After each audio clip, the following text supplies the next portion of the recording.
Sucesiones numéricas.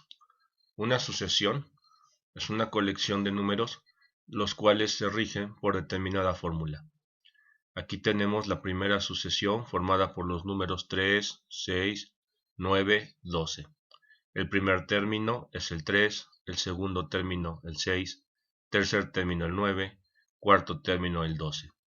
Lo importante o el objetivo es hallar una fórmula, una expresión algebraica que defina perfectamente el comportamiento de esta sucesión.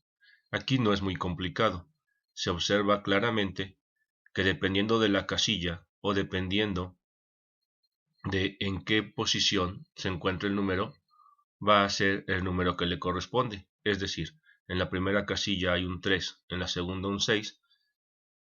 Observamos que el número en turno es el triple de la posición que está ocupando. Por lo tanto, la fórmula que rige esta sucesión es 3n. ¿Qué pasa con sucesiones que ya no es tan simple determinar la fórmula a simple vista o de una manera muy simple? Bueno, el primer requisito que deben cumplir es que ya sea el aumento o el decremento en cantidad en cuanto a un número con respecto al otro siempre sea el mismo, es decir, siempre sea constante. Aquí observamos del 5 para pasar al 7 hay un aumento de 2 unidades, del 7 para pasar al 9 un aumento de 2 unidades, del 9 al 11 un aumento también de 2 unidades. El primer requisito ha sido cumplido. Posteriormente vamos a determinar cuál es el número que iría en la posición 0, cuál sería el número que antecede al primer término. Como la diferencia es de 2, es claro que aquí en la posición 0 debe de estar un 3 para que el aumento en 2 coincida perfectamente con el 5. He puesto con rojo los cambios constantes. He puesto con azul el número que va en la posición 0. Entonces, ¿cómo se va a conformar la fórmula? El número rojo va a ser el coeficiente o el número que multiplique a la n del enésimo término. Y el número azul va a ser el número que esté sumando o restando al término previamente formado. Digo sumando o restando porque depende del signo que éste tenga. Entonces, si la fórmula es 2n más 3, vamos a confirmarla. Pensemos, por ejemplo, en este término, el tercer término, cuando n vale 3. 2 por 3, 6, más 3, 9. Efectivamente, en el tercer término aparece un 9. El primer término, 2 por 1, 2, más 3, 5. Efectivamente, cuando n vale 1 en el primer término, el número que le corresponde es el 5. De esta manera vamos a resolver los dos que siguen. Con negro tenemos la sucesión original. El 1, 2, 3, 4 solamente sirven para representar o para hacer énfasis que es el primer término, el segundo, el tercero, etc.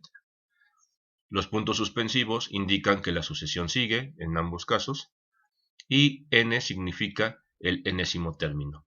Primer paso, comprobar que el aumento o decremento es constante, es fijo, es el mismo.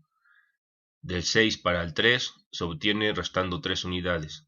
Resto 3 unidades también, sería 0, efectivamente. El 0, resto 3 unidades, menos 3. Primer requisito ha sido cumplido. Segundo paso, determinar el número que está en la posición 0 o en la posición previa al primero. Como se van restando 3 unidades, acá debe de ir un 9, para que al 9, al restarle 3, obtenga yo un 6. Hemos puesto de rojo los aumentos o los decrementos constantes y nuevamente con azul el número que va en la casilla 0. Entonces el menos 3 será el coeficiente de la n, aquí está, y este 9 es el número que suma o resta al término previamente formado. Entonces tenemos que la fórmula que rige esta sucesión es menos 3n más 9. Comprobemos. Pensemos que n vale 2. Menos 3 por 2, menos 6. Menos 6 más 9, 3, efectivamente. Ahora probemos con el 3. Menos 3 por 3, 9. Perdón, menos 3 por 3, menos 9. Más 9, 0. Se cumple. Y por último, lo hacemos más ágil. Tenemos menos 4, menos 3, menos 2, menos 1 como elementos de la sucesión. La diferencia entre ellos es un más 1, va incrementándose en una unidad. Por eso acá el color rojo del más 1 que multiplica la n. ¿Qué número va en la casilla o posición 0? El menos 5. Por eso aquí se coloca el menos 5. Este más 1n menos 5, de forma simplificada, pues queda como n menos 5. Y comprobamos. Pensemos ahora con el 2, el segundo término. Si aquí yo sustituyo un 2, menos 5, obtengo menos 3. Si tomo el 3, el tercer término de la serie, entonces 3 menos 5 menos 2. Y esta es la fórmula que determina o rige el comportamiento de esta sucesión. ¿Y esto para qué me sirve? Si a mí me preguntan o yo requiero determinar, por ejemplo, el número que está en la casilla número 20, no tengo que seguir la sucesión hasta llegar al 20º número. Solamente sustituyo y asunto resuelto.